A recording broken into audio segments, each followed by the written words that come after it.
Hello students, how are you. मैं गोविंद कुमार।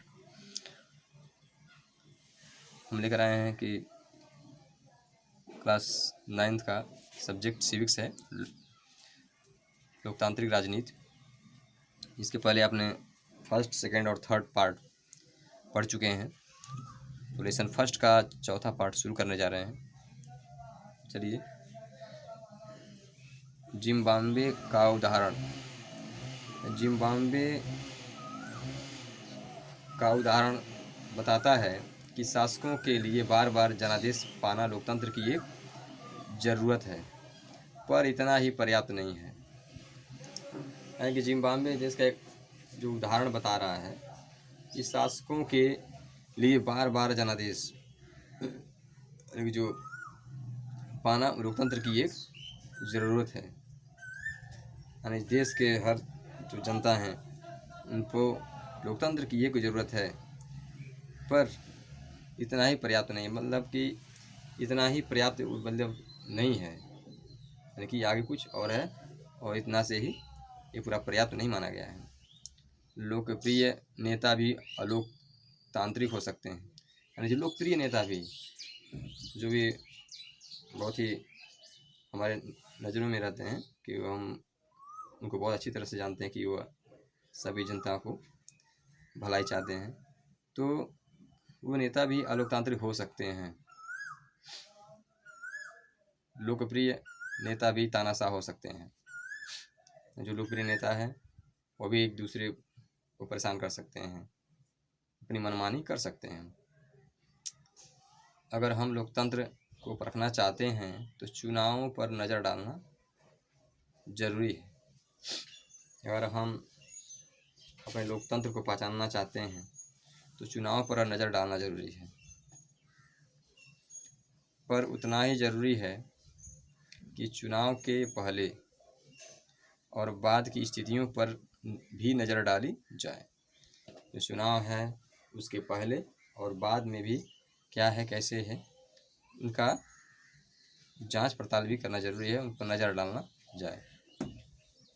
चुनाव के पहले सत्ता पक्ष के विरोधी समूह के कामकाज समेत सभी तरह की राजनीतिक गतिविधियों के लिए पर्याप्त गुंजाइश रहती चाहिए। यानी कि चुनाव के पहले जो सत्ता है उसके पक्ष के विरोधी जो समूह हैं उनके कामकाज समेत सभी तरह की राजनीतिक गतिविधियों के लिए पर्याप्त गुंजाइश रहनी चाहिए। इसके लिए ज़रूरी है कि सरकार नागरिकों के कुछ बुनियादी अधिकारों का आदर करे। यानी कुछ जो बुनियादी अधिकार है उनका सम्मान करें, आदर करें। उनको सोचने की, अपनी राय बनाने की, सार्वजनिक रूप से अपने विचार व्यक्त करने की, संगठन बनाने की, विरोध करने और अन्य राजनीतिक गतिविधियां करने की स्वतंत्रता होनी चाहिए। यानी कि उनको सोचने की और अपनी राय बनाने की, सार्वजनिक रूप से अपने विचार व्यक्त करने की, संगठन बनाने की, विरोध करने और राजनीतिक गतिविधियां करने की स्वतंत्रता होनी चाहिए, उनको छूट मिलनी चाहिए। कानून की नज़र में सभी लोगों की समानता होनी चाहिए। यानी कि कानून की नज़र में सब एक बराबर होना चाहिए और इसमें सबको एक समान सम्मान मिलना चाहिए। इन अधिकारों की रक्षा स्वतंत्र न्यायपालिका को करनी चाहिए, जिससे आदेशों का पालन सब लोग करते हैं। तो इन अधिकारों के बारे में हम अधिक विस्तार से अध्याय 5 में पढ़ेंगे। तो इसी प्रकार के कुछ दूसरी शर्तें हैं जो चुनाव के बाद सरकार चलाने के तौर तरीकों पर लागू होती है। इसी प्रकार कुछ दूसरी शर्तें हैं जो चुनाव के समय जब बाद सरकार को चलाने के तौर तरीकों पर लागू होती है कि किस तरह से वह देश को चलाता है। एक लोकतांत्रिक सरकार सिर्फ इस कारण से मनमानी नहीं कर सकती कि उसने चुनाव जीता है।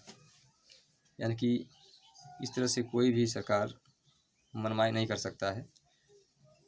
तो उसे भी कुछ बुनियादी और तौर तरीके का पालन करना होगा।